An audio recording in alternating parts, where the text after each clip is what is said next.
I've always had a knack for seeing what's coming. Goes with my line of work, inspecting a dam or a bridge. You're looking for signs of failure years in advance. The bridge we were headed to, remote part of West Papua, that could wait 10 years for another experienced engineer. But I don't foresee everything.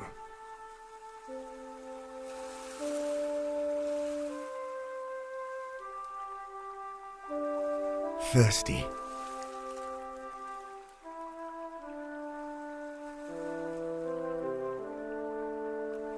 It's burning well.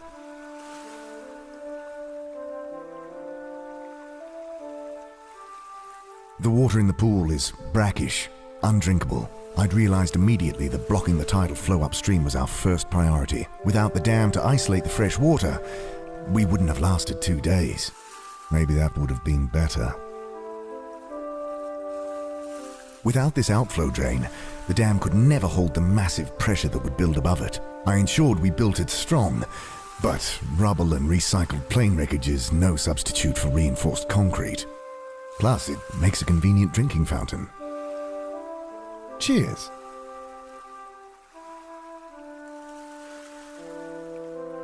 Aha, my pizza is here.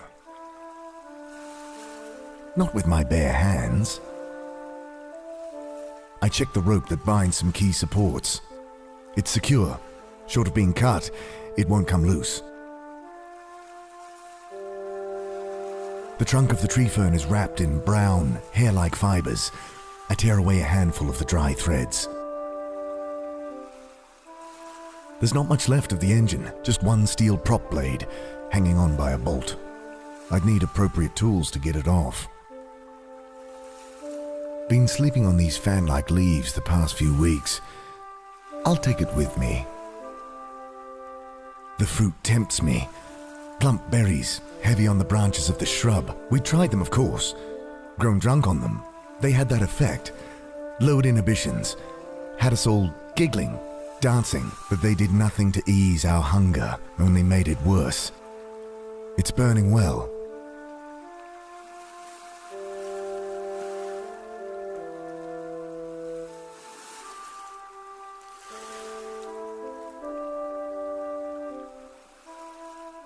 I spear the fish on my second attempt. I'm getting better at this. Was that?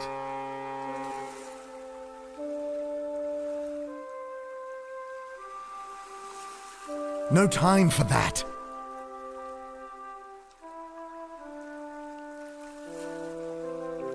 Unbelieving, I stare at the ship chugging slowly across the horizon. There's a lump in my throat, as for the first time in weeks, the hope of rescue is rekindled. But they won't see me. The fire.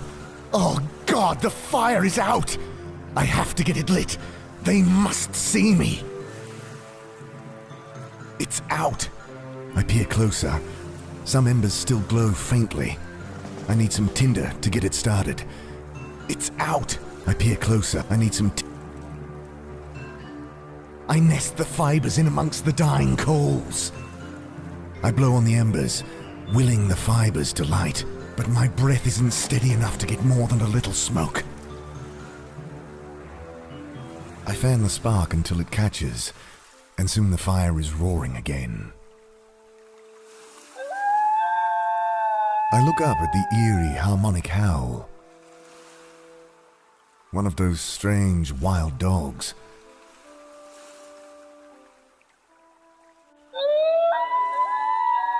You're welcome to that fish, my friend.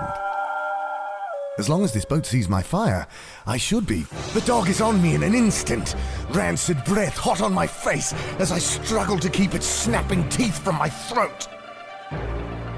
I try to kick the dog off. It moves like a snake, all wire and muscle, and it's on me again in a second. I bat at the monster with the branch. In response, the beast leaps forward. Iron jaws close around my throat. I shake my head to clear the vision. No, not trying that. With my free hand, I hold the branch into the fire until it catches. I drive the flaming brand into the beast's face. As it leaps back with a snarl, I hear that terrible howling all around me. I swing the branch around wildly, kicking at the sand with my heels as I back away from the circling dogs. I eye the dogs, and they stare back. Black eyes reflecting the fire, waiting to see who will move first. I sweep the flaming branch around, buying myself an extra second or two. I move to tackle the nearest dog. In response, the beast leaps forward. Iron jaws close around my throat. I see it all in an instant. That wouldn't... I swing up the tree as the first dog darts in, snapping at my ankles. Safe for a second, I remember the ship and look up. No, its course is unchanged. My fire now hidden to them by the rocks on the beach below.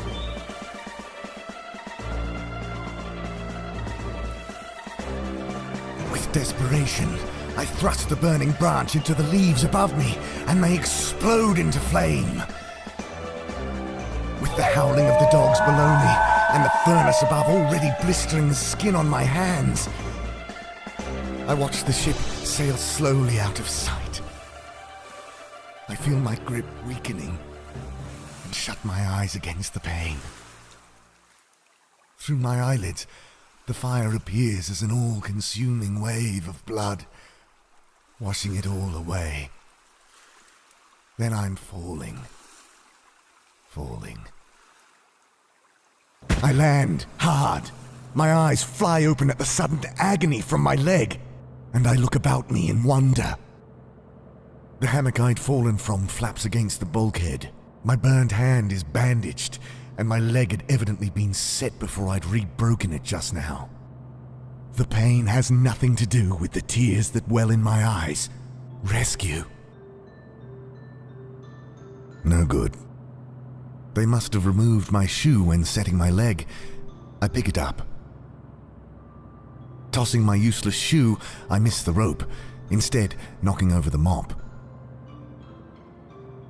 Leaning over, I grab the mop. I snag the thin rope. I snap the mop handle over my good knee, then, biting one end of the rope against the pane, I bind the broken shaft to my leg. Crude splint complete, I carefully stand. I wolf down the food. Beetroot soup, still warm, mackerel, and crusty bread. There's a bottle of what I take to be painkillers, though I can't read the label. I swallow 2 with water, no, vodka, from a tin cup, and pocket the rest. I'll lie down and thank my rescuers later. I wake to voices outside the door. I can hear shouting behind the door. Another language. Russian, perhaps? Hello? Silence for a moment, then the door is shoved open. Ебать, он борется. My God! Thank you!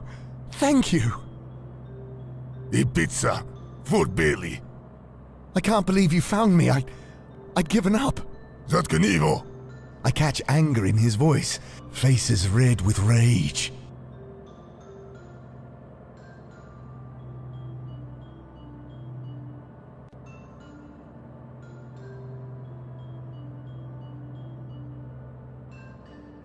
Do any of you speak English? My question cuts short as I'm shoved back onto my bad leg, makeshift splint shattering. Дипсик. Сиетолуте. Please, I don't understand. Мир будем сет, капитана. Не advahidis. Shocked, I stare at the gun shaking in the man's hand. I grab the broken shaft of wood. I swipe at the pistol, knocking it clear. Frozen for a moment, we all eye the gun. I dive for the gun, beating the crewman to it by a split second.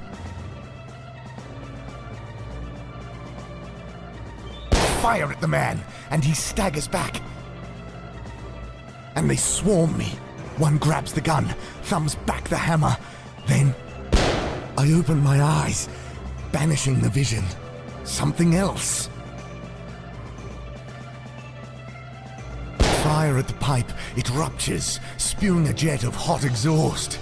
Coughing, the crewmen jump backwards. I stand, feeling the bones grinding in my leg, though dulled by the strong painkillers. Sealed. Shoot out the window and clear the remaining shards with the butt of the pistol. Then, head spinning from the cocktail of pills and carbon monoxide, I plunge into the water. I hear their screams in my head, the wet thud of blade biting into flesh, the snapping of bone. I see the red wave again, washing it all away. I open my eyes. No, not back here.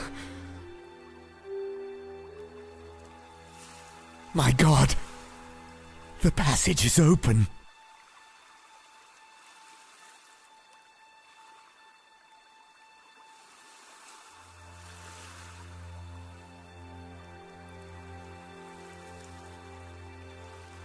Had they gone through?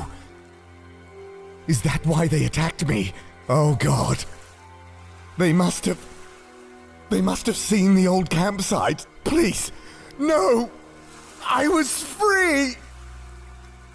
The blood, the bodies, the madness I left behind there. I can't go back. But I must.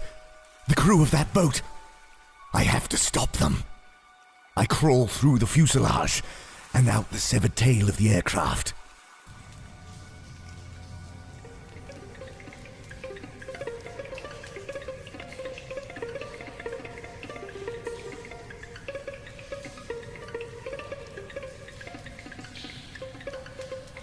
Those sounds I shut out, they echo in my skull again. Screaming, laughing, cutting. A man walks towards me. By his shirt, I see it's the ship's captain. Wait, stop! No, you can't be here. You monster. You killed them. I can explain. The berries, they... Shut up. I should kill you now. No, Please go. Before it's too... The thing lands on him, knocking him into the muck. There's a sickening crunch as the rock in its hands comes down on his head. She looks up, smiling. Ian, you came back. Anna. Oh, God. Anna, stop. No. Can't let it rot like the rest. Come, have some. There's plenty. I turn and vomit noisily, shutting my eyes against the sight. I should never have left them. When they'd started on the pilot. I mean, he was dead already. But still, I'd had to leave. I couldn't watch them as they... God, I should have done something. Oh, Ian. I always liked you, Ian. Come, sit with me. I have to end this. Somehow. Searching desperately for something I can use, I lift aside a lifeless arm. To my dismay, it comes away from the body. I won't touch the vile fruit. I notice the pilot's helmet wedged under the tail of our plane. I try, but fail to free it with my bare hands. I take what seems to be a fragment of propeller, sharpened into a cleaver. I try to lever out the helmet. It's slick with blood and gore. I need something better to get good leverage. Prizing open cold fingers, I take the wrench. I step towards her, weapon in hand. To my dismay, I hear her howl echoed by 2 wild dogs. They run up to her, and she tosses them some strips of flesh. Here you go. Aren't they wonderful? Those dogs will rip me apart before I get close.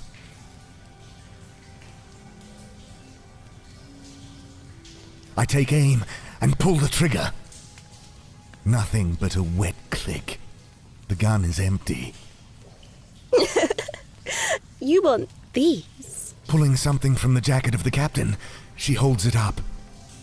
A packet of rounds. Laughing, she tosses them behind her. Come and get them. She returns her attention to the body, and I notice the watertight packet float down to the dam. No.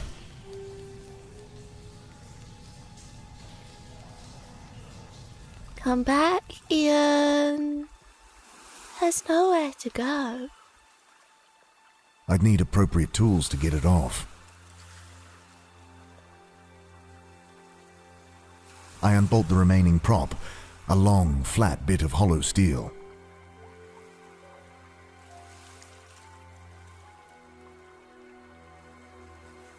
I doubt I could overpower the mangy thing, even with a weapon.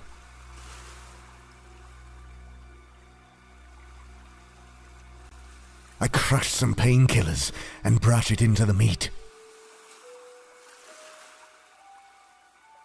I throw the horrid meat to the dog. It sniffs it, then gulps it down.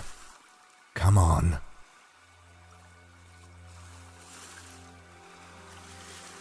It's secure. Short of being cut, it won't come loose.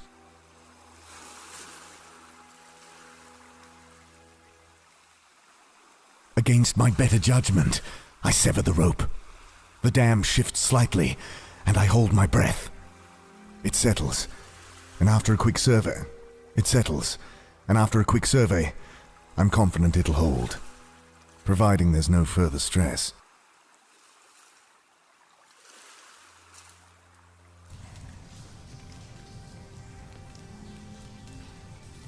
I wedge the propeller in under the helmet and push down hard, bending the prop badly in the process. The helmet comes free, and I'm greeted by the remains of the pilot's head, grinning up at me from inside.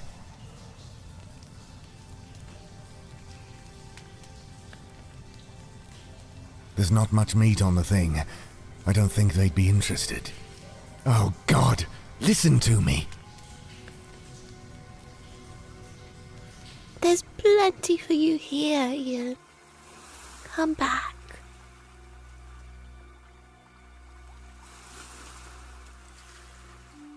I tie on the bent propeller, making a serviceable grappling hook. The hook catches near the top of the dam. I struggle up, blood now soaking the bandage of my burnt hand. I can't reach it. Need something to scoop it out. I secure the rope to the helmet's chin strap. This could serve as a bucket if I had a well. I throw the helmet in behind the floating packet and start dragging it back towards me. I'm bringing the bucket up when I see Anna whirl around. I see what you're doing up there. She leaps cat-like up the embankment, and I fall backward in surprise. Her nails sink into my leg like talons. Come back here.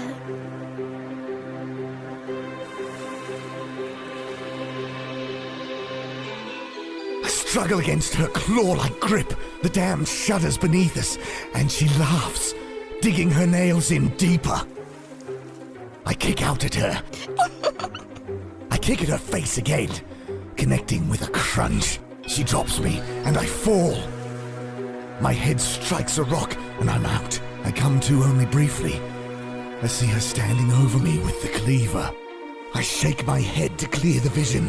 That wouldn't work. Think! I jam the hideous object deep into the drain. Almost immediately I sense the pressure building behind. A terrible, surging power pushing inexorably on the wall. She pulls me upward, and I feel her hands close about my throat. The wall falls silent for a moment, then bursts. A red wave, washing it all away.